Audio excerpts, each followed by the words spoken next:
gauche, je vais dans le nord du Cameroun. Et si je prends la droite, je vais dans le sud du Cameroun. Exactement. Alors, est-ce qu'on peut dire donc que ce village est entre les deux frontières? Bien sûr. C'est là qu'on appelle Belabo le carrefour. Alors, on va découvrir le carrefour. Bien sûr. Ok, on va dans le village Ebaka. Bonjour la mère. Bonjour. Vous allez bien? Ça va un peu. On est au village. On est au village. Ebaka. Le village nous accueille. Dans la forêt, la chefferie expose toute sa majesté à travers ce bâtiment imposant qui surplombe le feuillage pour s'offrir aux visiteurs. Nous sommes dans l'arrondissement de Belabo, dans la région de l'Est du Cameroun. Ce qui frappe à première vue, dans ce petit hameau perché sur cette colline, c'est pas son air respirable d'une pureté rare, mais c'est hangar devant chaque maison. Une culture, une tradition ancestrale, respectée jusqu'à ce jour par ce peuple.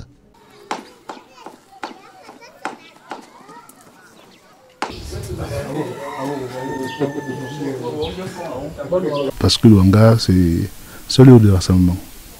C'est un lieu où les parents ont l'occasion d'éduquer leurs enfants.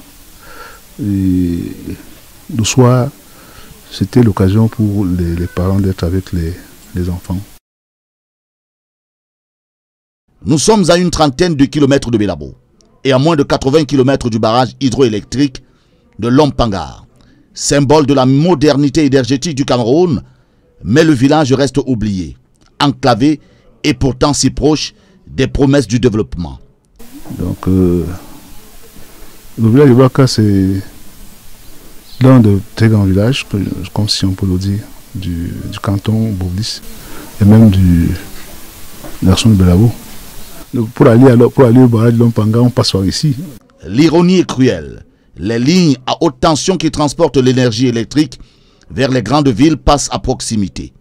Mais le village reste sans électricité jusqu'à ce jour, de jour comme de nuit. Le manque d'énergie parce que il y a des petites activités au village qui peuvent se faire tout autour de l'électricité, mais quand on n'a pas d'électricité, c'est très difficile, c'est très difficile.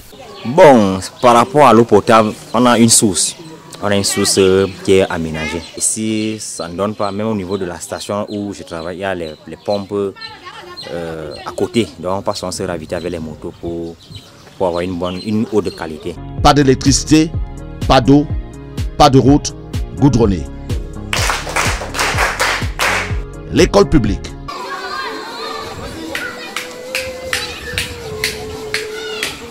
Unique dans ce village, n'échappe pas à cette réalité brutale.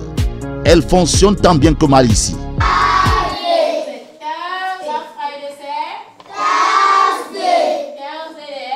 Ici, les élèves de la CIL et du cours préparatoire francophone partagent la même enseignante, une maîtresse d'expression anglaise, affectée là dès sa sortie de formation et obligée désormais de s'adapter à la réalité du terrain.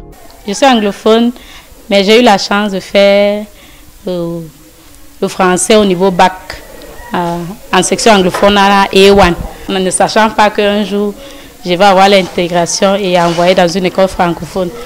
Un défi pédagogique immense, tant pour l'enseignante que pour les enfants, livrés à une éducation improvisée. On est peu, donc quand c'est comme ça, on mélange les niveaux.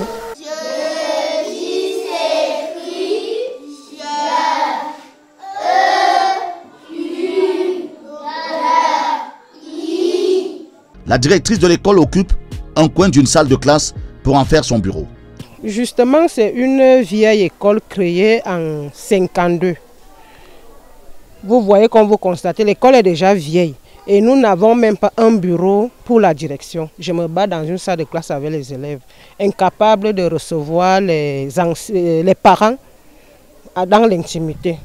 James est commissaire au compte de l'association des parents d'élèves. Il cumule les fonctions. Il est aussi le gardien de l'établissement. Là, on a embauché un enseignant des parents. Bon, au niveau du village, c'est pas évident. Donc voilà pourquoi, si peut-être on ne lui paie pas bien, il va partir et les enfants vont souffrir. Vous voyez, non? Donc voilà pourquoi l'APE fonctionne à son petit niveau, au niveau du village. À Ibaka, Les promesses du barrage ne traversent pas les collines. Le contraste est saisissant. À quelques encablures, Lompangar brille comme un fleuron de la politique énergétique nationale. Mais à Ebaka, ni les foyers, ni l'école, ni le centre de santé ne reçoivent un seul kilowatt. Les habitants regardent souvent passer les 4x4 climatisés des techniciens du barrage, puis rentrent dans leur case à pied, très souvent, dans le noir total. Ce village isolé incarne l'absurdité d'un développement à 2 vitesses.